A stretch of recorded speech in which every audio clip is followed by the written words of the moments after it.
নমস্কার বন্ধুরা, কাকলি রান্নাঘরের পক্ষ থেকে সকলকে জানাই আন্তরিক অভিনন্দন, ভালোবাসা, শুভেচ্ছা। আজকে চলে আসলাম আরও একটি নতুন রেসিপির সাথে। বন্ধুরা, শীতকালে নুডলস বা স্যুপ পছন্দ করে না এমন ব্যক্তি খুবই কম আছে, আর যদি এই দুটো থাকে একসাথে তাহলে তো কোনো কথাই নেই। তাই আজকে আমি তৈরি করব একদম restaurant style chicken gravy noodles, যেটা কিন্তু খেয়ে কেউ বুঝতেই পারবে না এটা বাড়িতে তৈরি নাকি রেস্টুরেন্ট থেকে কিনে আনা। তাহলে চলুন কিভাবে এই দুর্দান্ত স্বাদের চিকেন গ্রেভি নুডলসটা বাড়িতেই তৈরি করে নেওয়া যায় সেটাই দেখে নেই। তার জন্য সবার প্রথমে গ্যাস ওভেন জ্বালিয়ে একটা বড় সাইজের কড়াই বসিয়ে দিলাম। কড়াইতে দিয়ে দিচ্ছি 1 লিটার জল। এবার আমি এই জলের মধ্যে দিয়ে দিচ্ছি 6 কোয়া রসুন, দিয়ে দিলাম একটা বড় সাইজের পেঁয়াজ কুচি। পেঁয়াজটাকে কিন্তু বড় বড় টুকরো করে কেটে নিয়েছি। এর মধ্যে দিয়ে দিলাম আমি 250 গ্রাম চিকেন। সব কিছু ভালো করে মিশিয়ে নিলাম। দেখুন, যখন এখানে ফুটে উঠবে গ্রেভিটা, তখন এর মধ্যে দিয়ে দিতে হবে স্বাদ মতো নুন, আর 1 চা চামচ দিয়ে দেব সাদা তেল। সব কিছু দিয়ে ভালো করে চিকেনটাকে সেদ্ধ করে নিতে হবে। চিকেনটা খুব ভালো করে সেদ্ধ হয়ে গেছে। এবার আমি এই চিকেনটাকে তুলে নেব।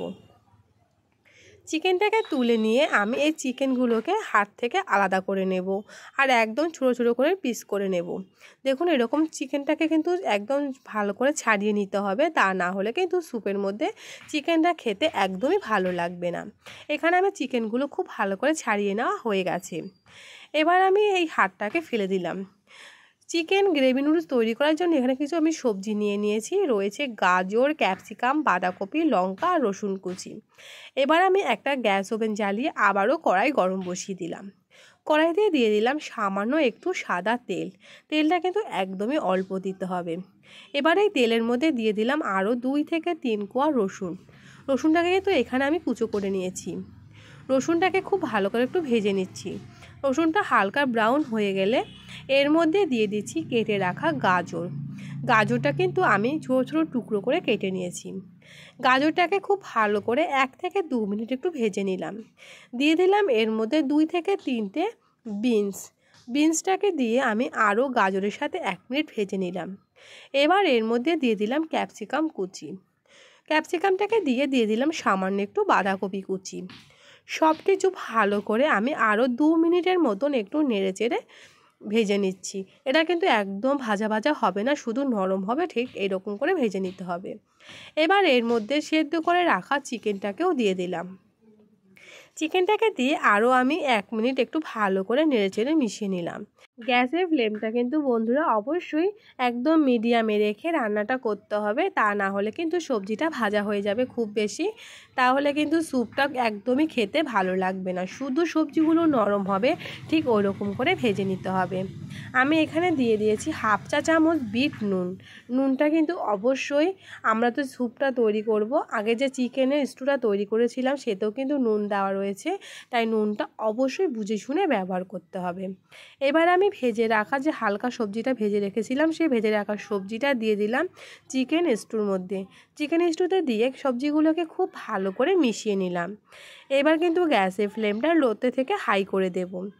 ভালো করে সব কিছু সেদ্ধ করে নিতে হবে, যাতে করে সবজিগুলো খুব ভালো করে সেদ্ধ হয়ে যায়। সবজিগুলো এখানে খুব ভালো করে সেদ্ধ হয়ে এসছে। এবার আমি এর মধ্যে দিয়ে দিচ্ছি 1.5 চা চামচ কর্নফ্লাওয়ার। কর্নফ্লাওয়ারটাকে আমি ঠান্ডা জলে ভালো করে গুলিয়ে নিয়েছি। এবার আমি কর্নফ্লাওয়ারটাকে দিয়ে ভালো করে এই স্যুপের সাথে মিশিয়ে নিলাম। আরও কিন্তু 2 মিনিট আমি ভালো করে ফুটিয়ে নেব।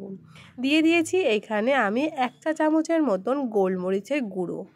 গোলমরিচের গুঁড়ো দেওয়া হয়ে গেলে দিয়ে দিলাম 1 চা চামচ এখানে বাটার। সব কিছু খুব ভালো করে মিশিয়ে নিচ্ছি। সব কিছু খুব ভালো করে মেশানো হয়ে গেছে। এখানে কিন্তু চিকেন স্যুপটা একদম তৈরি হয়ে গেছে। দেখুন কতটা সুন্দর দেখতে হয়েছে, আর এর টেক্সচারটা দেখে বুঝতে পারছেন খুব বেশি ঘন হবে না, খুব বেশি পাতলাও হবে না। এবার গ্যাসের ফ্লেমটাকে বন্ধ করে দিতে হবে। অন্যদিকে কিন্তু আমি নুডলসটাকে আগের থেকে সেদ্ধ করে রেখে দিয়েছিলাম। নুডলস সেদ্ধ করাটা আপনাদেরকে আর দেখালাম না, কম বেশি সকলেই আমরা জানি নুডলস কীভাবে সেদ্ধ করে নিতে হয়। আমি একটু সামান্য গরম জল করে ওর মধ্যে নুন আর একটু সাদা তেল দিয়ে নুডলসটাকে সেদ্ধ করে নিয়েছি। দেখেই বুঝতে পারছেন এই গ্রেভি নুডলস স্যুপটা দেখতে যতটা সুন্দর, খেতেও হয়েছে দুর্দান্ত। এবার আমি এটা গরম গরম পরিবেশন করে দিচ্ছি। প্লেটে আমি কিছুটা নুডলস নিয়ে নিলাম, এবার এর উপর থেকে দিয়ে দিচ্ছি চিকেন স্যুপটা। দেখেই বুঝতে পারছেন কতটা লোভনীয়, যতটা দেখতে সুন্দর হয়েছে খেতেও হয়েছে দুর্দান্ত, কোনো অংশে রেস্টুরেন্টে থেকে কম না। তাই বন্ধুরা, আপনাদের যদি আমার এই আজকের রেসিপি ভালো লাগে বাড়িতে একবার হলো অবশ্যই তৈরি করবেন, আর সেটা কেমন হয়েছে কমেন্টে জানাতে ভুলবেন না। ভালো লাগলে লাইক শেয়ারের অনুরোধ রইল।